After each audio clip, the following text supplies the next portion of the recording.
Salut à tous, on se retrouve pour une nouvelle vidéo et c'est WWE Fan. Alors aujourd'hui on va faire les résultats de WWE SmackDown du 2 octobre 2020. Donc les commentateurs sont Michael Cole et Corey Graves. Ce soir c'est WWE SmackDown, le show bleu démarre sur une vidéo de la victoire de Roman Reigns contre Jey Uso à Clash of Champions. Roman Reigns arrive ensuite avec Paul Heyman. Ce dernier déclare que Reigns est un peu nerveux ce soir. Il connaît cet homme et sa famille entière depuis le jour où il est né. Et ce moment était destiné à se produire. Ce soir, on est tous là pour couronner officiellement Roman Reigns comme étant le chef de tribu, non seulement de sa famille, de SmackDown ou de la WWE, mais également le chef de tribu de tout l'univers de la WWE. C'est la raison pour laquelle il est le champion universel. Roman Reigns prend le micro et fait venir Jey Uso qui fait son entrée. Jey Uso dit qu'il ne connaît pas Roman Reigns. Ce dernier est supposé être son cousin, son sang, sa famille. À Clash of Champions, il a montré qui il était vraiment.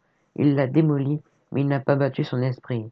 Il était prêt à aller à la guerre, et si Jimmy n'avait pas jeté sa serviette, il serait champion. Reigns demande à Uso s'il est fier de ce qu'il a fait. Clash of Champions a été la pire nuit de sa carrière, professionnellement et personnellement. Est-ce que Jey Uso pensait que c'était ses intentions avant le match? Reigns essayait de lui venir en aide, il essayait de mettre son nom dans le main event. Roman Reigns voulait que Jey Uso ait un gros jour de paye pour sa famille et ses enfants. Reigns l'aime plus que son frère, il était là durant toute sa vie. Reigns voulait juste l'élever. Tout ce qu'il voulait était que Jey Uso se montre reconnaissant envers Reigns. Uso n'avait qu'à dire les mots pour le connaître en tant que chef de tribu. C'est son droit de naissance et il l'a gagné. Ils voulaient représenter leur famille au maximum et le mettre dans le main event. Et, a- et, et qu'a fait Jey Uso? Il ne l'a pas respecté. Il lui a brisé le cœur. Jey Uso ne le regarde même pas dans les yeux. Il regarde le titre. Il veut un autre match de titre. Il l'a. Il le veut à Hell in a Cell. Reigns lui parle à l'oreille et part sur la scène. Uso l'arrête et dit que peu importe les enjeux, il est chaud. AJ Styles arrive sur le ring et Jey Uso est toujours dessus. Styles lui demande si c'est terminé. Il ne veut pas le voir dans un autre match, comme il l'a fait dimanche dernier. Qu'il mette quelqu'un qui est plus qualifié pour aller chercher le titre universel.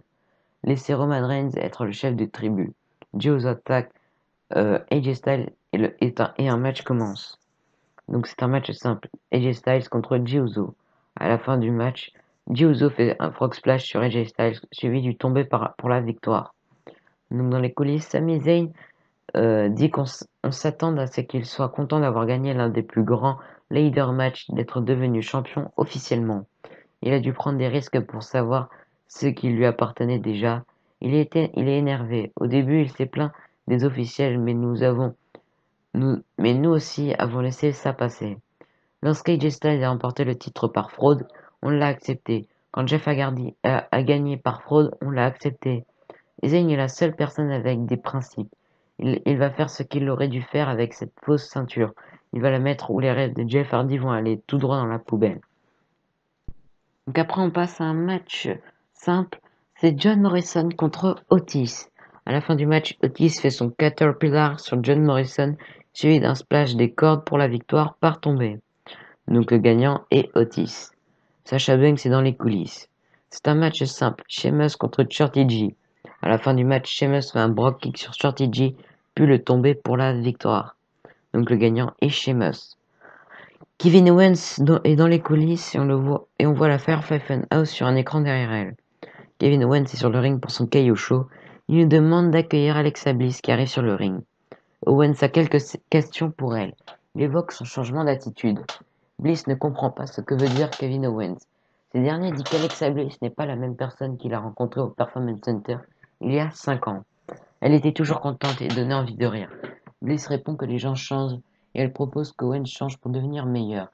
Kevin Owens dit qu'il veut comprendre les changements d'Alexa Bliss. S'il peut comprendre ça, il peut comprendre ce qu'il se passe à Aleister Black. Bliss dit que les gens ont peur de ce qu'ils ne comprennent pas. Elle demande à Owens s'il s'est déjà approché du Fiend. C'est à la fois terrifiant et captivant. On ne peut pas regarder autre part. Kevin Owens lui dit que c'est comme si Alexa Bliss avait subi un lavage de cerveau. Bliss répond que son cerveau a été lavé, les mensonges ont été lavés. Owens lui demande s'il est là. Bliss dit qu'il est partout et dit Let me in, let me in. Les lumières s'éteignent, puis se rallument en rouge et The Fiend s'attaque à Kevin Owens avec son Mandible Claw. The Fiend et Alexa Bliss se regardent et le Fiend lui tend la main. Bliss la prend et sourit. C'est un six-man tag team match. King Corbin, Cesaro et Shinsuke Nakamura contre Grand Metalik, Lince Dorado et Matt Riddle, accompagnés par Kalisto. À la fin du match, Kalisto frappe Lince Dorado par accident, puis Matt Riddle fait un coup de genou à Cesaro, suivi du Broderick pour la victoire par tombée. Les gagnants sont Grand Metalik, Lince Dorado et Matt Riddle. Après le match, la Lucha House Party se dispute. Une nouvelle vidéo de la mystérieuse catcheuse est montrée. Carmella se dévoile et fait savoir qu'elle n'est plus notre princesse. Elle est meilleure que chacun d'entre nous. Sasha Banks arrive sur le ring. Elle demande si le fait de ne pas être autorisée à combattre allait l'empêcher de la battre à Clash of Champions. Bayley n'est qu'une lâche. Une lâche qui avait besoin d'elle le temps de regarder le titre. Elle l'a utilisé pour devenir la championne au plus long règne dans l'histoire de SmackDown. Banks sait que Bayley n'est pas là ce soir car elle a peur d'elle. Qu'elle vienne la semaine prochaine et ce sera Bayley contre Sasha Banks pour le titre féminin de SmackDown. Sasha Banks retire sa minerve et dit que quand elles seront face à face et qu'il n'y aura personne pour Bayley, cette dernière n'aura aucune chance. Bitch. On apprend que Kevin Owens affrontera The Fiend la semaine prochaine, tandis que Biggie se fera face à Sheamus dans un Falls Count Anywhere match. Donc c'est un match pour le titre intercontinental, c'est le main event de ce SmackDown. C'est Sami Zayn contre Jeff Hardy pour le titre intercontinental. À la fin du match, Jeff Hardy monte sur le coin et Sami Zayn le fait tomber. Sa tête se prend le coin qui n'avait plus de protection. Sami Zayn lui fait le tomber pour la victoire. Le gagnant est Sami Zayn qui est toujours champion. Le show se termine sur une célébration de Sami Zayn. Donc voilà, c'était tout pour les résultats de WWE SmackDown du 2 octobre 2020.